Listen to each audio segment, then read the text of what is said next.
We worked every Saturday towards the closing time Sunday. We didn't go and recruiter from big Ivy League and all, but each member of leading, they are one of the best. ESOP first place, Brian, it depends upon like whether the company is listed or unlisted.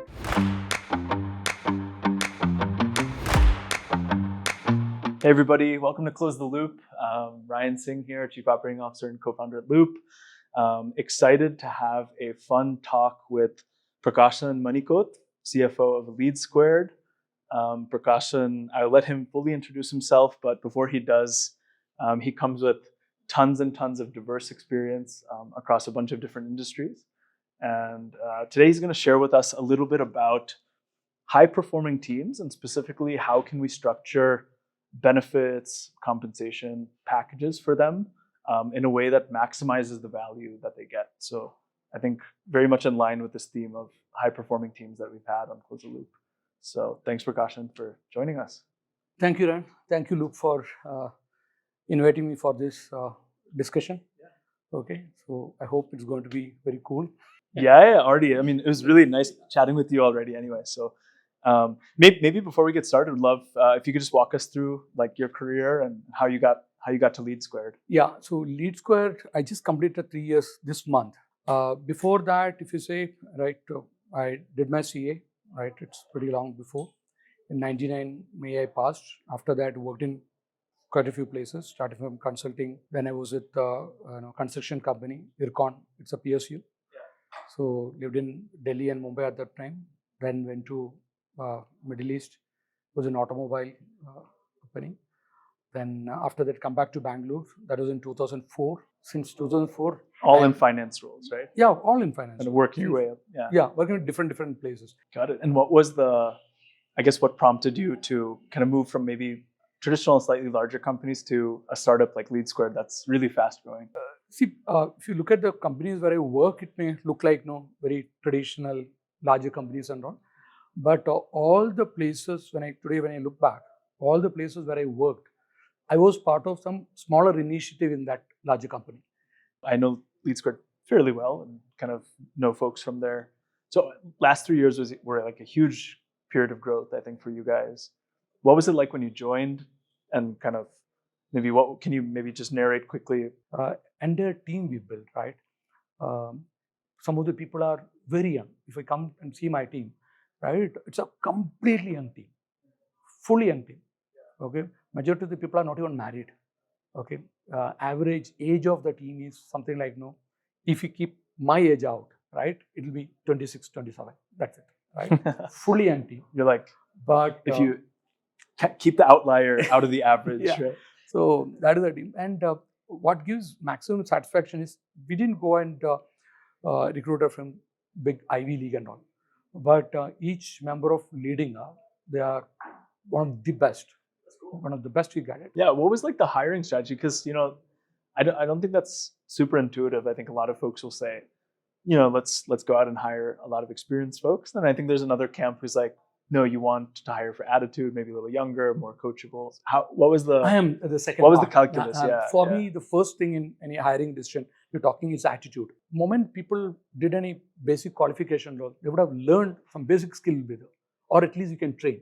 But if the attitude is not right, it's very difficult to train that particular part, right? So I definitely look for attitude. That's what I maximum. I generally don't ask any subject questions and all those kind of things. Sure, even if you don't know, we can always teach. There's nothing rocket science in this, right? We can always teach. But attitude is pretty important, right? And ambitions, you look at. Is the person really ambitious, right? If they're okay, like, I want to do, 9 to 5 kind of a job. Don't want to do anything more. Is okay. So people are ambitious, they want to learn, they want to do more things, right? I feel like if I asked our HR community of like the, top 3 things they would look for, I think they would maybe share that with you. I think they would say attitude and ownership also. And how do you have any specific questions? Because you've built a big team, you've probably had to do a high volume. I don't have any specific question with anyone. So I generally ask situation, right? Why you did what you did. Right? They would have even simple thing like somebody would have said like +2 they had science, okay, graduation they shifted. So then you ask, like, no, why that? Find that inflection point, that Yeah, then you will transition. get it. What? Yeah. Get it. So whether they have something, some ambition, somebody change, so you'll get, like, no, people's able to take risks. Some people realize, no, this I'm not able to do, so I've shifted to other one.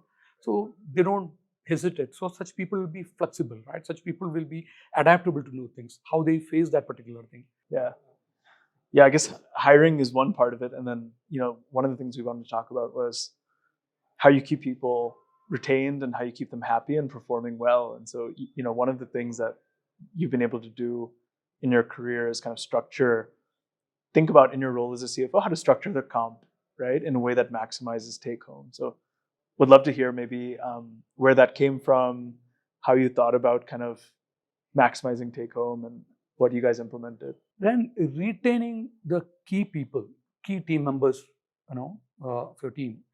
In my view, be truthful to them, right? And don't act in front of them. That's my thing, right? In fact, authenticity is very, very important, right? Moment they know, it doesn't mean like you don't need to always speak nice and all those kind of things. You can speak, all what you truly think. People understand. So maybe if I'm to paraphrase, showing up authentically as a leader, not showing up as someone you're not, and just allowing them to ask questions and asking questions of them. Yeah, I'll give you a big example, which made my belief very strong in this particular thing. During my school time, right, education time and all, I don't want to do anything to do with the government. But unfortunately, or fortunately today, right, year I passed was 99. Market was not that great. So I joined IRCON, it's a PSU. And we used to do annual reporting by September period, right? That is the time we'll complete all this stuff. That time, hard to imagine. Yeah. So now. That point of time, when I was young, 24, 25, that period. So as a young person, I don't know, I'm also new that January only joined, March this is happening. I said, we should close the book much early, and Mumbai will close in May, right? Because it is something like 2-3 months ahead of that schedule itself. We worked every Saturday. Every Saturday toward the closing time Sunday. The people are driven based on the goal. If you find a common goal which you can attract people, they'll work. Okay, I am yet to see a person who in a day getting up and say, today I want to do some bad job. Everybody want to do a good job. Everyone, right? Everyone want part of a winning team, right? Yeah, it's like never an intent issue. I think for folks in the audience who say, hey, what's the best way for me to work with our finance team and engage? What advice would you maybe give them who are trying to navigate that relationship between HR and finance? See, finance, one particular thing, especially if you're in accounts and some of the people, you are kind of in a silo. You may not be involved in much in other things, right? If you're not in HR, they are on the ground. They know exactly what is happening and all those kind of a thing. So any organs you start, first it is business, right? Nobody recruit an HR person or a finance person first to start the business, right? First it is business, okay? Then operations comes, even admin, everything will come. Then only size become when you wanted your own HR person, your own finance person, all those kind of. In terms of, you're at the stage where you need to really invest in. So till that time, it's all outsourceable, right? We are there because of the business is there. So it's all, we have a common goal, serve the business, enable the business, and the people work directly in the front line. Better you are in cross-functional team and managing all those stuff, this problem will solve, right? In many of the organizations, HR and finance has to work together and solve it. Every organization has a certain cost they can afford, right? Depending upon the growth and the business they make and margin, all those kind of a thing, correct? So that is one constraint. It can become generally, you can afford only this. But if you do a proper planning of that compensation, right, we can increase the, optimize the tax employee need to pay. So thereby, we can increase the take home to the employee. And another thing which you have done is obviously insurance, right? Insurance itself covering parental and in-laws. How much is the coverage employee need to pay, right? Overall, this thing. What is the room rent? Some of this capping used to be there, giving a higher capping so that it can become more affordable, very less outflow. Right. So also do constantly updating the policy. Yeah, constantly updating the policy. That makes sense. Here also there are so many other things. Nowadays with all the insurance, they give some wellness package, they give gym packages, they give, right? So multiple all those. And Just trying to go out in the market and find the best. that you can find bring. the best, and we provide all those kind of. That's the way we do it. And obviously, ESOP, that is a major big piece of it. component. Yeah. And you mentioned obviously ESOP is a big part of it. I think the idea of like wealth creation opportunity is like really, really exciting for a lot of people, and I think a lot of companies have kind of leaned into this idea. What's been kind of your experience managing an ESOP program, leading an ESOP program, and any maybe lessons for the audience on that? And maybe how's it changed lately, right? I think people have had ESOPs now in India for decades, right? Like at least 10 years, startups have been offering. So what's maybe the changing story around it? How do you keep people excited by it? What can we do as people leaders to promote ESOP programs and keep them exciting, connect people to that source of value, right? ESOP first place, Brian, it depends upon like whether the company is listed or unlisted, right? From depending upon things will change, right? Listed companies pretty straightforward. RSU, they'll generally give it at a discounted to the market price. And it is liquid, right? And obviously it will have there also you need to look at like any ESOP, like at least in India we have a 12 months that lock-in period is that. After that only it can get vested. But depending upon what kind of purpose you're giving, performance based or period based and all those kind of a thing, so we'll take care and relatively liquid. But in an unlisted company, things will be little more things. Since it's not liquid, so we need to look at like how you can make more attractive, right? How people see value. It comes like at what price you are giving it, right? What is the last fair market valuation of the particular company, right? At what price you are giving that particular thing? Are you giving below that strike price, right? Then we also need to look at how flexible your plan is, correct? Right. That was something you guys spent some time how flexible the plan, right? Maybe subject to this lock-in period. So can we accelerate vesting? The plan allows, right?